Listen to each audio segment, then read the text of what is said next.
I am very suffering from nervousness. এমন ইংরেজি বললে চাকরিতে দূরের কথা, এইচআর মিম বানিয়ে ভাইরাল করে দেবে। আজকে আমি বলবো 5টা গ্রামার ট্রিক্স যা তোমার ইন্টারভিউর গেম চেঞ্জ করবে।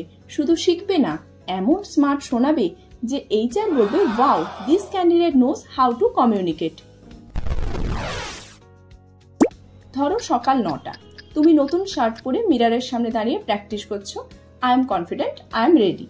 কিন্তু বোর্ড রুমে ঢুকতেই এইচআর বলে, so tell us about yourself.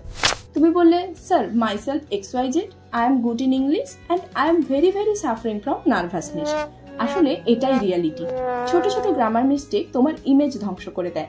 কিন্তু আজকের এই ভিডিওতে আমি তোমাকে শেখাবো কিভাবে এই 5টা গ্রামার ট্রিক্স শিখে তুমি এইচআর এর চোখে নিজেকে প্রফেশনাল দেখাবে। So number 1, who versus whom. ছোট জিনিসে বড় গেম। এইচআর বলছে, whom do you admire the most, আর তুমি বললে, who I admire the most. এই ছোট ভুল এইচআর এর চোখে কি সিগন্যাল দেয় জানো? Grammar knowledge weak equals to communication weak. আসলে হু ব্যবহার করা হয় সাবজেক্ট হিসেবে, অর্থাৎ যে কাজ করে, আর হুম হলো অবজেক্ট হিসেবে, অর্থাৎ যার উপর কাজ হচ্ছে। ফর এক্সাম্পল, আমি যদি বলি, হু শুড আই রিপোর্ট, এটা কিন্তু ভুল সেন্টেন্স হলো। সঠিকটা হবে, to whom should I report. এবার তোমাদের বলতে হবে এই সেন্টেন্সটা কেন ভুল। আসলে ইন্টারভিউতে হু শুড আই রিপোর্ট শোনালে এইচআর ভাববে তুমি ক্যাজুয়াল টোনে বলছো। So to whom should I report বললে প্রফেশনাল এবং ফর্মাল শোনায়। এটি অ্যাটেনশন টু ডিটেল কোয়ালিটি দেখায়। এইচআর এর চোখে তুমি polished communicator. Number 2, double negative equals to ইন্টারভিউর সাইলেন্ট কিলার। এইচআর জিজ্ঞাসা করলো, ডু ইউ হ্যাভ এক্সপিরিয়েন্স? তুমি কনফিডেন্ট হয়ে বললে, no sir, I don't have no experience. Double negative মানে কিন্তু আসলে পজিটিভ। তুমি আসলে বলছো, I have experienced. So HR confused plus grammar fail.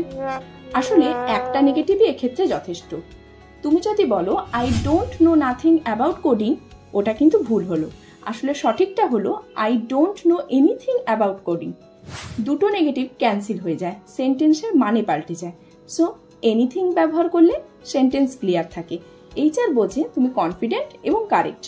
Number 3 হচ্ছে সেন্টেন্স কানেক্টার্স, স্মার্ট শোনানোর ম্যাজিক। এইচআর বলল, tell us about your strengths. তুমি বললে, I am hard working and I am honest. Basic level, zero impression. আসলে interview অ্যান্সার্সে connectors যেমন moreover, furthermore, however, therefore এগুলো ব্যবহার করো। এগুলো তোমাকে পলিশড এবং স্ট্রাকচার শোনাবে। তুমি যদি বলো, I am a quick learner and I am a team player, এটা কিন্তু ভুল হলো।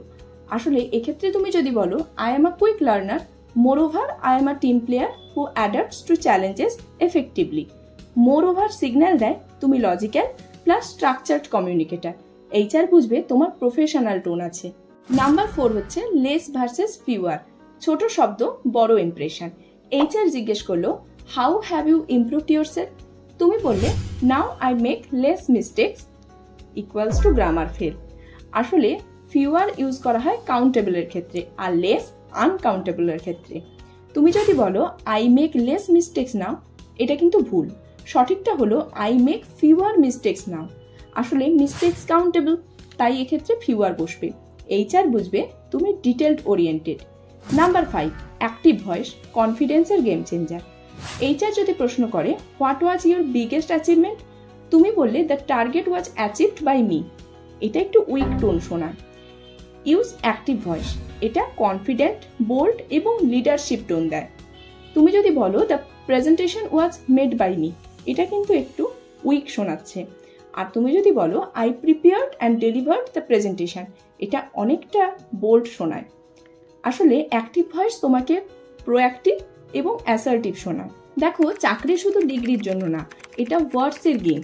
এই 5টা গ্রামার ট্রিক যদি আজ প্র্যাকটিস করো, তোমার পরের ইন্টারভিউতে শুধু উত্তর দেবে না, ইমপ্রেশন তৈরি করবে। কোন ট্রিকটা আজ থেকে ব্যবহার করবে কমেন্টে লেখো।